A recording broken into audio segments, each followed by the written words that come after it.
estamos chegando com mais um Sala de Entrevistas. Que bom que você está com a gente novamente. E hoje a gente vai falar sobre acessibilidade. Vamos conversar sobre a questão dos deficientes auditivos no nosso país. A gente já trouxe esse tema aqui uma vez, mas é bom sempre ressaltar e principalmente agora que a gente também está levando as informações do Sala de Entrevistas para o Brasil inteiro através também da Hit TV, é bom difundir essas informações. Hoje a gente trouxe pessoas especializadas, pessoas que já têm uma vivência muito grande, principalmente na Libras, que é aí a principal fonte de informação e, claro, de comunicação das pessoas com deficiência auditiva. Sobre isso, eu vou falar nesse primeiro bloco, nessa primeira participação com a professora e intérprete, a professora Johanna Medeiros. Johanna, obrigada pela participação mais uma vez conosco. E essa situação da Libras, ela está sendo difundida muito mais. A gente está vendo que empresas estão se incluindo nesse processo, algumas associações, enfim, as pessoas estão entendendo a necessidade de se aprender essa forma de se comunicar, né, Johanna? Sim, Michele, primeiramente agradeço a oportunidade de estar aqui, né, e mais uma vez poder falar sobre algo que eu tanto amo, que é a Libras, né. Você comentou sobre as empresas, realmente parece que agora deu um despertar, assim, de uma forma um pouco mais geral. As empresas estão se ligando que, além de contratar pessoas com deficiência e vendendo o nosso peixe, né, os surdos, eles estão entendendo que não é só contratar para cumprir a sua cota, e sim contratar e incluí-los, né? Então, os surdos em algumas empresas, eles já estão se sentindo incluídos de fato, pois os funcionários que não são surdos, os ouvintes que a gente chama, estão aprendendo. Então, as empresas estão contratando serviços de profissionais, que é o nosso caso, por exemplo, para ministrar cursos nessas empresas e difundir a Libras dentro do ambiente empresarial. Então, o surdo, ele não vai lá só bater o cartão e fazer a sua função focado na sua máquina, por exemplo. Ele bate o cartão, ele foca na sua máquina, porém o colega do lado sabe se comunicar. Na hora do almoço, ele interage com outros surdos que estão no mesmo ambiente e também com outros colegas que não são surdos, mas que estão nesse contato com a Libras. Então, a produção desse funcionário, ela vai ser muito melhor porque ele vai estar num ambiente de qualidade, de inclusão, ele vai saber as informações sem deixar só para um dia específico que é contratado um intérprete para ir numa palestra, por exemplo. Mas no dia a dia ele pode ir no RH, ele tem essa liberdade. Então nós esperamos que essa divulgação, ela vá a mais espaços, né? Não só nas empresas onde os surdos já estão trabalhando, mas nas empresas também que os surdos podem vir a trabalhar. Então, por que esperar o surdo chegar para depois aprender? Eu aprendo primeiro, com certeza o surdo vai querer trabalhar aqui. Da mesma forma nos outros ambientes, restaurantes, médicos, né? Em consultórios e principalmente nos espaços públicos, né? Que tem ainda muita barreira na comunicação. Ô, Johanna, quando a gente fala que as pessoas aprendem, né?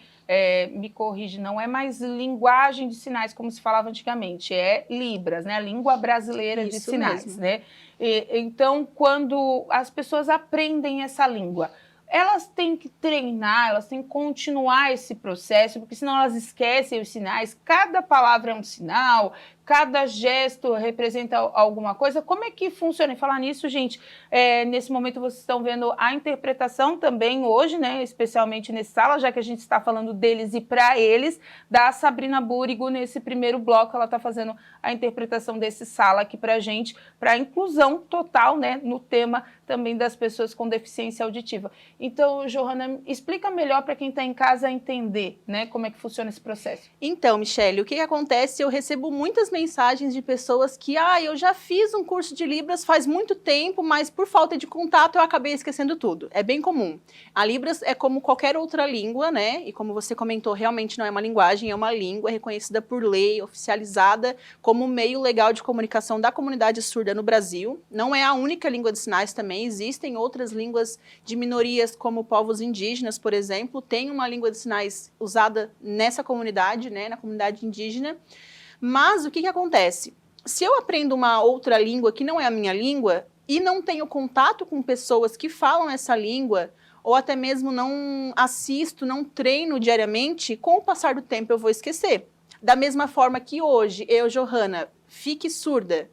Daqui uns anos eu vou continuar falando, não vou ouvir mais, mas vou continuar falando. Só que daqui um tempo, bastante tempo talvez, ou pouco, por não ouvir mais a minha voz e a voz das pessoas, a minha fala, ela vai começar a mudar. A minha voz vai começar a mudar, o jeito que eu pronuncio as palavras vai começar a mudar, porque eu não estou em contato mais com a língua de fato, eu não ouço mais essa língua. Então, a língua de sinais, a Libras, ela precisa sim ter esse contato frequente. Ah, mas eu não conheço nenhum surdo. Tá, mas você já foi em busca de encontrar onde eles estão, onde eles se reúnem, onde tem surdo? No seu trabalho tem surdo, você vai para se comunicar com ele ou tem medo? Então eu sempre digo, não ter medo de ter contato, pesquisar, a gente tem muito conteúdo rico na internet também, pessoas assim que são profissionais, até mesmo surdos, que são surdos influencers, para ter esse contato com frequência, para fazer que a língua seja de fato efetivada na comunicação e não só saber uma palavra ou outra. E você perguntou também sobre os sinais, né? Se tem um sinal para cada palavra. A Libras, ela tem o alfabeto, que é um empréstimo linguístico da língua portuguesa, que é um recurso para soletrar, por exemplo, o meu nome. Eu vou soletrar o meu nome com o alfabeto, letra por letra. Mas a língua, ela é em volta de sinais. Então, o que a Sabrina faz nesse momento, por exemplo, ela não está usando o recurso do alfabeto, somente o alfabeto, ela está utilizando de sinais. Não existe um sinal para cada palavra e não existe uma só palavra para cada sinal. Então, um sinal pode ter vários significados, assim como na língua portuguesa, um objeto pode ter várias palavras. Eu sempre uso o exemplo do pão d'água, pão francês, pão de trigo. Tem várias variações. Na língua de sinais, a mesma coisa. Então, às vezes, um sinal significa várias coisas, eu vou entender dependendo do contexto. Como o sinal de sábado, por exemplo, não é só sábado. É a fruta laranja e a cor laranja. Então, eu só vou saber conforme o contexto. E também, se eu fizer apenas isso aqui e não der um contexto, as pessoas que sabem o que esse sinal significa não vão ter certeza se eu falei sábado, se eu falei fruta laranja ou se eu falei cor laranja. Porque existe mais de um significado. Então é importante frisar, porque eu vejo, hoje a gente está vendo essa disseminação dos cursos, e até mesmo na área da educação. Esses dias eu vi um grupo que fez curso para lidar com crianças, enfim, para entender, entrar no universo, né? Que eu acho que na educação tem que comportar tudo, porque a gente não sabe, principalmente os professores, quando vão receber, como você disse, né, uma criança com uma deficiência auditiva, entrar nesse mundo, né, na inclusão, enfim. E esses sinais, esses gestos, até eles podem confundir numa comunicação, né, Johanna? Pode até se tornar uma situação engraçada, mas ao mesmo tempo uma situação que pode deixar constrangedora, né, no momento ali. Exatamente. Alguns sinais, se forem feitos... A Libras, ela tem parâmetros. Tá. Então, eu preciso respeitar esses parâmetros para poder realizar o sinal corretamente. Então, se é um sinal que tem movimento e eu faço ele sem movimento, talvez já vai dar um outro significado. Às vezes não, mas pode ser que sim. Se é um sinal que a mão é assim e eu faço a mão assim, por exemplo, já vai dar um outro significado. Então, por isso que é importante estar sempre em contato com falantes da língua e talvez não sempre apenas com o mesmo surdo. Ah, eu trabalho em escola e eu estou já há 5 anos trabalhando apenas com o mesmo aluno surdo. Mas talvez, se eu ir para um outro aluno surdo no ano que vem, por exemplo, as riquezas de língua que ele tem, as vivências que ele tem, não foram as mesmas desse meu aluno de 5 anos, né? De contato de 5 anos. Então, eu vou aprender coisas novas também, vou ter essa experiência de perceber um sinal realizado de uma outra forma. Então, esse contato, sempre a gente frisa muito, o contato para poder entender com clareza e, às vezes, ainda assim, a comunicação vai sofrer alguns detalhes assim que, opa, não era bem isso que eu queria dizer, ou então eu não entendi muito bem o que você disse, pode repetir? Acontece, porque é uma língua que não é, no meu caso, não é a minha língua materna, né? Eu não nasci falando essa língua, não foi a minha primeira língua. Então, a minha experiência de Libras vai ser diferente de alguém que já tem o contato da Libras desde que nasceu. É bem diferente essa parte. E quando as pessoas, quanto tempo leva para uma pessoa se formar para poder fazer a interpretação corretamente, para poder ter, eu não sei se é um diploma, se é uma formação, se é acadêmico, como é que funciona? Então, hoje em dia nós temos os cursos focado na tradução e interpretação, o curso de bacharel, por exemplo, bacharelado em Letras Libras. Ele tem em média de duração 4 anos. Porém, se você entra sem saber nada nesse curso, nessa faculdade, nessa graduação de bacharelado em Letras Libras, e ao final de 4 anos você continuou sem ter contato com surdos, sem participar da comunidade surda, vai ser somente um diploma. O tempo perdido, né? O tempo perdido, porque na faculdade em si você não vai parar para aprender desde o básico, a comunicação básica, essa interação do dia a dia, assim. Você vai estudar mais acerca da língua, né? Então, o tempo para se tornar um intérprete profissional com fluência, ele vai depender muito da disposição do aluno. Às vezes, um aluno que viveu a vida inteira em contato com surdos e foi fazer uma graduação de bacharelado de 4 anos, vai se formar um intérprete de verdade. Mas alguém que nunca teve contato e, de repente, resolve fazer uma faculdade de 4 anos, quando se formar, vai ter o mesmo diploma de quem tinha o contato, só que a prática vai ser bem diferente. Então, não existe um tempo padrão. Vai de cada pessoa para pessoa. Também tem cursos que formam de tradução e interpretação, que daí são cursos de capacitação, né? Não são cursos de graduação. Também tem pós-graduação em tradução e interpretação, então tudo depende de onde eu quero atuar, qual é o meu interesse. Sempre dá uma pesquisada nos editais, o que os editais pedem. Se um edital para um concurso, por exemplo, pede graduação, vou focar na graduação. Se o outro pede pedagogia com pós-graduação, vou focar nisso. Mas nunca deixando de ter contato com a língua, com falantes da língua, principalmente surdos. Com certeza. E para a gente já está quase encerrando esse bloco, para as pessoas que querem fazer essas capacitações, como é que elas procuram, como é que elas se interagem nisso, até as empresas, Johanna? Como é que elas devem agir? Porque como a gente passa no Brasil inteiro, talvez em algum local, algum empresário, eu quero dar esse curso para os meus funcionários, enfim, quem que ele deve procurar? Quem é o profissional que ele deve procurar já capacitado, organizado para isso? Então, eu recomendo que o primeiro contato, se você está perdido, não sabe onde ir, entre em contato com a Associação dos Surdos da cidade, né? Aqui em Criciúma, por exemplo, na associação nós ainda não fornecemos esse tipo de trabalho, porém nós temos as indicações, né? E se você é da cidade de Criciúma ou da região, pode entrar em contato também diretamente conosco no nosso Instagram, @cecilibras.sc, e aí ali a gente vai poder te orientar e talvez até já fazer um orçamento. Com certeza. Durante aqui a nossa entrevista passou também, né, os Instagrams aí da Johanna, da Sabrina, e já vai passar também da associação, porque no próximo bloco a gente vai falar sobre esse trabalho que está sendo desenvolvido aqui em Criciúma, porque tem direitos também das pessoas com deficiência auditiva, tem um trabalho bem bacana sendo construído, e a gente também vai falar com a Sabrina, que está nesse momento interpretando, sobre o trabalho dela e sobre a vivência dela, que começou lá na família, para ela começar esse trabalho também de interpretação. Johanna, obrigado pelas informações nessa primeira parte desse papo super interessante do valor que a gente tem que dar às pessoas surdas, porque elas têm que ser inclusas, elas têm que chegar nesse caminho. E se elas estão chegando no mercado de trabalho, na educação, se elas estão no nosso meio, a nossa obrigação também é de abraçá-las, de inseri-las, né? Não parece tão difícil assim, né? Tem tanta coisa na internet, tanta pesquisa. O Instagram da Johanna, inclusive, nessas ondas aí que entram na internet, a Johanna tem bastante vídeo explicando como são os sinais, enfim, é bem interessante.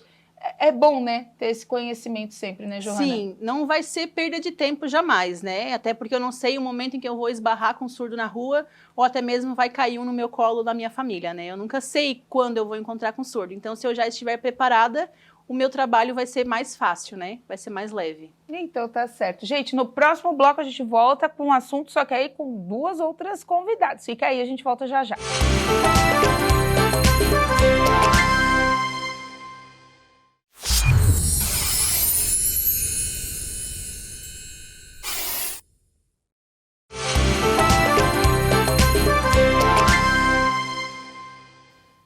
De volta então com o nosso Sala de Entrevistas. Hoje o nosso assunto é a Libras, que é a língua brasileira de sinais, e a gente está conversando sobre esse assunto. A gente já falou no primeiro bloco com a intérprete professora Johanna de Medeiros, conversando sobre a questão das empresas, dos cursos, enfim, de como se adequar e se encaixar dentro desse mundo dos deficientes auditivos. E agora a gente vai conversar sobre uma associação que foi formada aqui no Sul Catarinense, aqui em Criciúma, também está auxiliando os portadores dessa deficiência, porque eles precisam, têm direitos, enfim. Ao meu lado está a Bianca Nogueira, que é a presidente dessa associação, ela é deficiente auditiva, claro, e ela está sendo aqui auxiliada, interpretada pela Sabrina, que estava no primeiro bloco fazendo a interpretação, e agora a Johanna de Medeiros está ajudando a gente aqui também, fazendo esse trabalho de inclusão de todos dentro desse nosso programa. Ô, Bianca, como é que está sendo esse trabalho de vocês junto com a associação? Como é que vocês estão trabalhando, recebendo esses deficientes na associação aqui em Criciúma? Então, como que acontece? Aqui em Criciúma nós ainda não temos a nossa sede, né?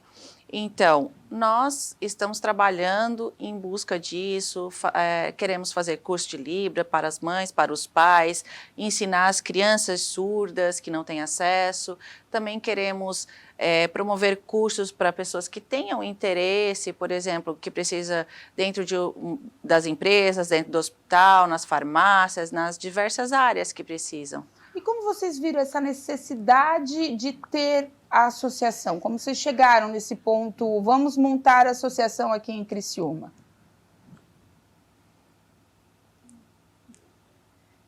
Nós sentimos que falta muito, né, essa questão da sede, né? Nós percebemos que alguns surdos não têm cuidados? Que eles estão sozinhos, né, na verdade, né, que eles ficam sozinhos então a gente precisa unir esses surdos, nós não podemos ter preconceito, deixar eles sozinhos. Alguns, os pais, as mães não deixam eles estar participando, estar se integrando, né, e nós queremos essa união, para que eles não se sintam sozinhos. Ainda tem muito preconceito e muita vergonha da pessoa que tem a deficiência auditiva. Vocês percebem isso principalmente com as crianças, que elas precisam fazer os gestos, a linguagem, a Libras, né? A língua da Libras, precisam aprender, as famílias, enfim. E muitos pais ficam avessos a isso, ainda vocês percebem isso, até mesmo adultos, né, que acabam perdendo a audição e ficam constrangidos com essa situação?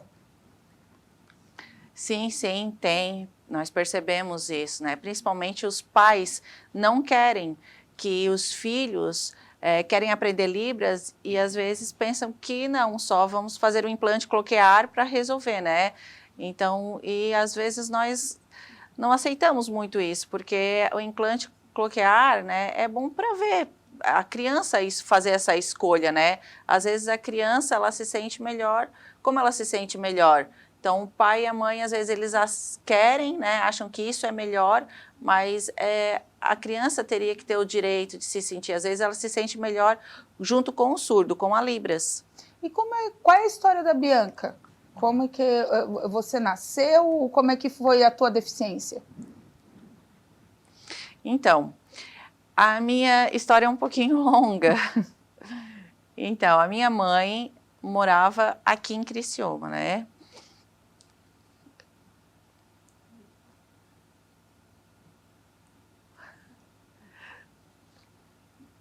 Ela era freira, ela estava estudando para ser freira, lá no Rio de Janeiro. Eu e meu pai morava lá no Rio de Janeiro. Aí os dois se conheceram, se encontraram, se conheceram e ela ficou 10 anos sem conseguir engravidar. Depois, quando ela conseguiu engravidar, depois de 2 meses, ela estava trabalhando como secretária e o homem, ela pegou rubéola, né? E aí a minha mãe foi ao médico, fez todas. O médico falava, então vai nascer com várias deficiências, vai nascer cega, sem braço, sem perna. Por causa disso, a minha mãe não aceitou, não aceitava isso. E foi em vários lugares, em todos os médicos possíveis. E um médico que aceitou ajudar ela, dando a medicação correta até os 9 meses. Aí, quando teve os 9 meses, né, a minha mãe foi no médico. Quando eu nasci, E aí viu que eu não tinha nenhuma deficiência física, né, assim. Depois, com 1 ano, quase 2 anos, aí a minha avó descobriu que eu tinha deficiência auditiva, que eu era surda, né? Que ela batia na mesa e percebia que eu não ouvia, né? E aí descobriram, eu tinha 2 anos.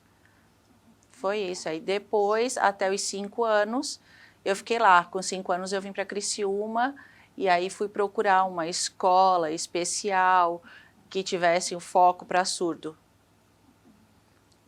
Até os 7 anos, eu aprendi só a oralizar, né? Com fono, com todos, com foco na fono. Naquela época, os professores não aceitavam aprender Libras. Batiam nas mãos, nós não podíamos, né? Então, era só a voz mesmo. Depois, eu fui crescendo, com mais ou menos 15 anos, 16 anos, aí eu aprendi Libras, né? E eu sou muito apaixonada por Libras, eu conheço muitos surdos. Até agora, eu continuo conhecendo, conheço em Santa Catarina inteira muitos surdos. Essa é a minha história. E hoje os surdos eles têm muitos direitos também, talvez muitos deles nem exerçam e tenham conhecimento, talvez a associação ajude eles também, né, Bianca? Nesses direitos adquiridos, né, por lei, enfim, a se conscientizarem deles, né? Sim, né? Nós temos vários direitos, né? E nós precisamos sempre ter o intérprete. Em muitos lugares não tem, então nós precisamos do intérprete nos locais para saber o que está sendo dito, para saber o que está acontecendo, né? De fato, né? Na televisão muitas vezes falta informação, porque acontece na reportagem, como que o surdo vai saber o que está acontecendo, né? O que está acontecendo?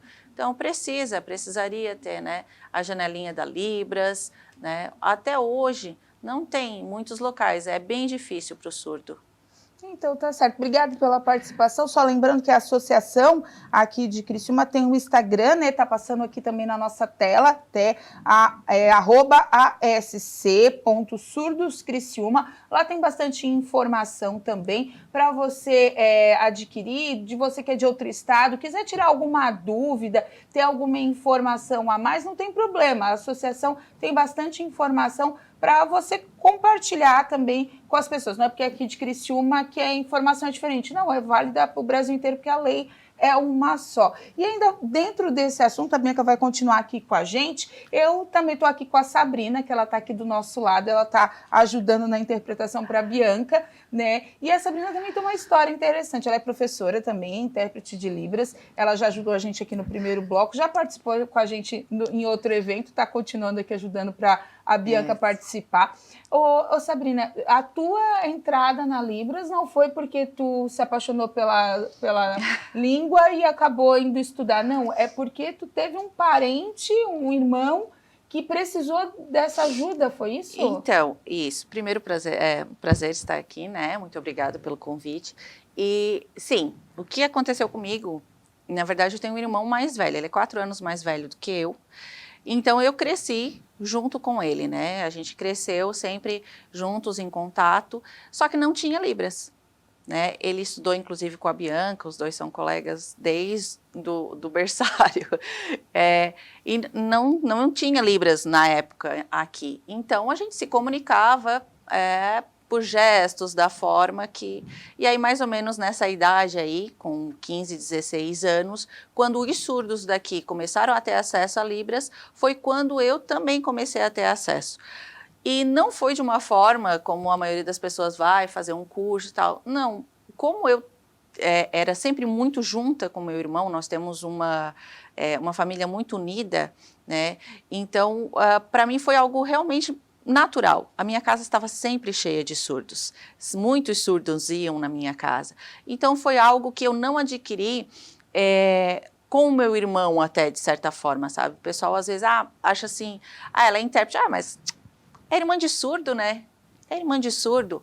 Já já está acostumada. Assim, primeiro que, infelizmente, as famílias dos surdos, na grande maioria, não sabem Libras, né? Isso é um problema porque é a família a primeira, né, que dá as informações, que dá a educação, e aí falta essa questão. No meu caso, quando eu comecei a atuar profissionalmente com isso, quando eu comecei a trabalhar mesmo de fato com isso, eu senti muito medo, muito receio, porque eu não sabia se às vezes eu estava usando a Libras ou se eu estava usando sinais que eu usava com o meu irmão em casa, com eles, né? Então eu tive que realmente estudar, me aprofundar para ver se de fato eu estava fazendo uso da Libras de forma correta. Então essa questão de sou parente de surdo, então tenho capacitação para isso, isso não é bem assim. E aí a minha história foi mais ou menos assim. Para ter uma ideia, né? Por exemplo, quando eu comecei a fazer minha faculdade, fazer faculdade já adulta, eu quase não encontrava mais nem o meu irmão, nem os amigos dele. E eu esqueci muitos sinais, muitos sinais. Então, quando eu retomei, a língua já havia dado um salto, assim. Aquela língua que eu conheci, ela era mais, né? A Libras, ela evoluiu muito ao longo dos anos. Ela ainda já era uma língua, né? Deixou de ser linguagem para ser língua. Já passou a ser. E aí, eu digo, opa, vamos estudar. E aí é necessário fazer uma formação, estudar e estar em contato com eles, né? Porque eles é que são, a língua é deles. A língua é uma língua viva e é uma língua que eles estão sempre, né, criando, assim como a gente cria as nossas gírias, o nosso jeito de falar, eles também têm. Se nós temos contato com eles, a gente sabe a melhor forma de estar se comunicando, né? E com certeza também é uma forma, né, Sabrina, de entender o mundo deles, né? Porque a gente não passa as necessidades que eles passam, né? Num ônibus, num coletivo, na escola, no cinema, né? Porque tem a legenda, mas talvez o barulho para um é diferente para o outro, enfim, tem tudo isso, né? Porque a surdez não é o mesmo grau para todo mundo, né? Tem vários níveis diferentes, tem, como ela disse, do implante, uns aceitam, outros não aceitam, um aparelho, o outro não aparelho, e nem sempre todos falam, não é porque implantou, enfim, tem vários graus, né? Sim, sim. Então, além dos vários graus, né, cada um tem, o surdo ele tem a sua identidade, mas cada grupo acaba tendo uma identidade diferente, né? E aí nós temos os oralizados, os não oralizados, os que conseguem se adaptar com aparelho auditivo, os que colocam o implante coclear e conseguem desenvolver a fala, os que não conseguem desenvolver a fala. Então, cada um tem, né? Mesmo às vezes quando criança coloca o implante coclear e não consegue desenvolver a fala, né? Seria adequado que tivesse conhecimento da Libras desde pequeno, para que ele possa desenvolver uma língua própria, porque o maior problema disso é tu não ter uma comunicação, né? Tu não tem uma comunicação, tu não consegue estar se apropriando de conhecimentos, às vezes básicos. Então, é importante que se avalie caso a caso e se respeite as singularidades, né, de cada um deles. Então tá certo, meninas, obrigada pela presença de vocês, o papo estava muito bom, a gente até passou do tempo, então eu queria muito agradecer essas explicações, porque o universo das pessoas com deficiência auditiva é muito grande e a gente precisa disseminar cada vez mais as informações e tentar quebrar cada vez mais o preconceito e tirar as barreiras aí. O pessoal das igrejas vem se aperfeiçoando também na língua, o pessoal vem trazendo também as palavras aí, né, através dos louvores também com a língua de sinais. Isso é muito importante para que as pessoas entendam também que eles têm que estar inclusos em todos os aspectos. Obrigada a Johanna, que está nesse momento fazendo a interpretação, a Sabrina, que está aqui do meu lado, a Bianca, e a você em casa que participou conosco mais uma vez do Sala de Entrevista. Se você perdeu esse Sala, não fica triste, vai estar disponível no nosso canal do YouTube, /TV Primavera Criciúma. Um grande abraço, obrigado pela participação de todos vocês. Se inclua, gente. Tchau, até o próximo programa.